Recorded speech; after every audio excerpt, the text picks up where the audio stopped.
Victory Road. Victory Road.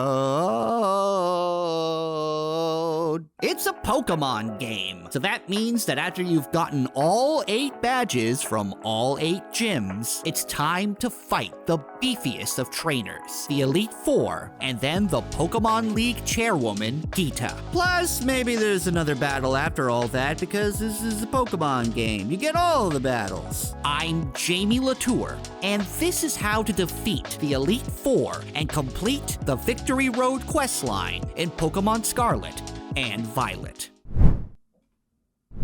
So at this stage, you got all your gym badges, so you need to reach the Pokemon League building, located northwest of the Naranja or Uva Academy. I know that the Pokemon League isn't evil, but man, this looks like a supervillain lair. Upon entering the building, you'll be asked to take on one of the most horrifying challenges in the entire game, an assessment interview. Basically, this is just a short little quiz with some fairly easy trivia from the game, like what starter did you choose and what gym did you have the most trouble with. It's pretty pointless, but it shouldn't be too hard to pass. Although you do need to start it over if you fail, so try to ace it on your first time. After that, you'll enter the next room where you'll fight the first member of the Elite Four, Rika. Rika specializes in ground-type Pokemon. She'll throw out a Whiscash, a Camerupt, a Donphan, a Dugtrio, and her last Pokemon will be a Clodsire, which she will Terrastalize. All of these Pokemon will be around level 57, except for Clodsire, which will be around level 58. Since these are all ground-type, grass and water attacks are the way to go to take this team down. Although keep in mind that Whiscash is also a water type and Camerupt is also a fire type.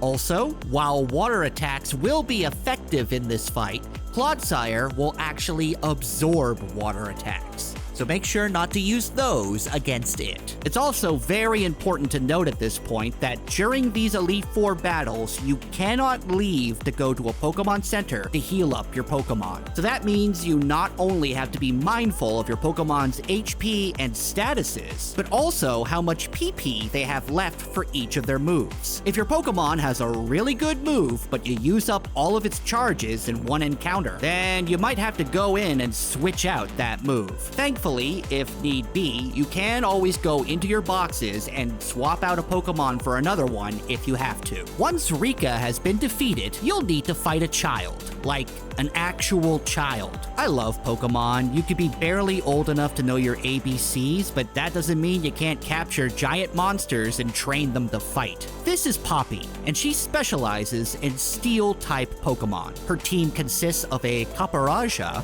a Bronzong, a Corviknight, a Magnezone, and her last Pokemon is a Tinkaton, which she will Terrastalize. All of these Pokemon will be level 58 except for Tinkaton, which should be about level 59. Since her team is primarily Steel, Fire, Ground, and fighting type attacks should be super effective. Although keep in mind that most of these guys are hybrids. So Corviknight will be Steel/Flying, Magnezone will be Steel/Electric, Bronzong will be Steel/Psychic, and Tinkaton will be Steel/Fairy. So plan your team accordingly to deal with these types. After you've traumatized this toddler, you'll fight the next member of the Elite Four, who is... He's back, baby! It's Larry! Obviously, Game Freak knew that this guy is the best damn character in the whole game, so they decided to not only reuse him, but to make him a member of the Elite Four. Seriously, I love this man. Make me a spin-off game where I could just play as him reorganizing his desk. Now, when you previously fought Larry at the Medali Gym, his entire team consisted of normal-type Pokemon. But here, he's been instructed to change things up. So now he'll be using flying types. He'll toss out a Tropius, a Staraptor, an Altaria, an Oricorio, and his final Pokemon will be a Flamigo, which he will Terrastalize. Each of these Pokemon will be around level 59, except for his level 60 Flamigo. They're also all hybrids, but for the most part, ice and rock type attacks should be effective against each of them. The ones that you could change your tactics for are the Oricorio, who will be additionally weak to water, and upon being terastallized, the Flamigo will also be very weak to electric type attacks. The final member of the Elite Four is the Academy's art teacher, Hassel. His team will be all dragon types. He'll start the fight with a Noivern, followed by a Haxorus, then a Dragalge, then a Flapple, which is a very dumb Pokemon, and he'll end things with a Baxcalibur, which, you guessed it, he'll terastallize. His team will be around level 60, except for the Baxcalibur, which will be around level 61. Ice-type attacks will be very effective in this battle, especially against Flapple and Noivern. Dragon types are also weak against Fairy and Dragon-type attacks, so those will work in a pinch. As for their additional types, Noivern is also a flying type, Flapple is also a grass type, Dragalge is also a poison type, and Baxcalibur is also an ice type. Once you beat him, Hassel will cry because I guess being emotional is his defining character trait. You've now beaten all of the Elite Four, so all that's left to do is to take on the Pokemon League champion, Geeta. Before that happens, Rika will heal up your Pokemon and then head through the door to begin the final fight. Despite looking like the most evil person alive, Geeta is actually fairly nice, although she can still beat the crap out of you. Unlike the Elite Four, Geeta will have a very diverse group of Pokemon. First, she'll send out Espathra,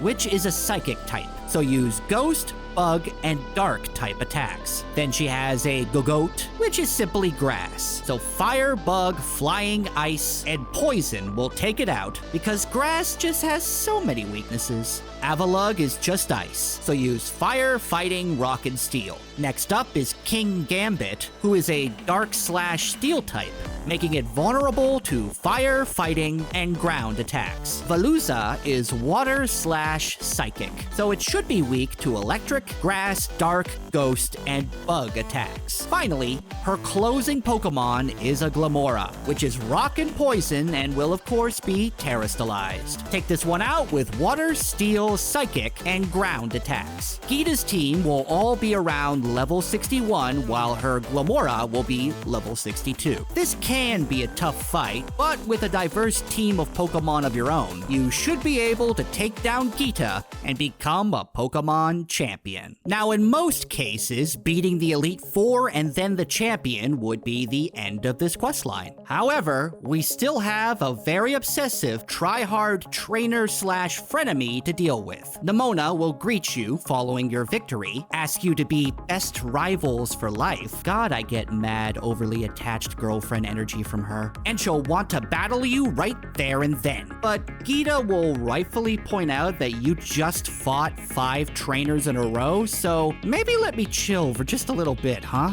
You agree to meet at the battle court in central Misagoza for the fight of the century. So head to the Central Plaza in Misagoza when you're ready, and everyone will gather around to watch you two throw monsters at each other. This fight can be pretty tough, so make sure that all of your Pokemon are all healed up and that you have plenty of restorative items. First, she'll throw out Lycanroc, which is a rock type, so counter it with ground, grass, fighting, steel, and water type attacks. Next, she has a Pawmot, which is electric and fighting, so use ground, fairy, and psychic type attacks against it. Goodra is a dragon type, which you should have experience with from fighting Hassel, so you know to use ice, fairy, and dragon type attacks against it. She'll throw out a goofy Earthworm, which is a steel type, so send it back with fire, fighting, and ground attacks. Dunsparce is just a boring old normal Pokemon, so smack it around with some fighting type attacks.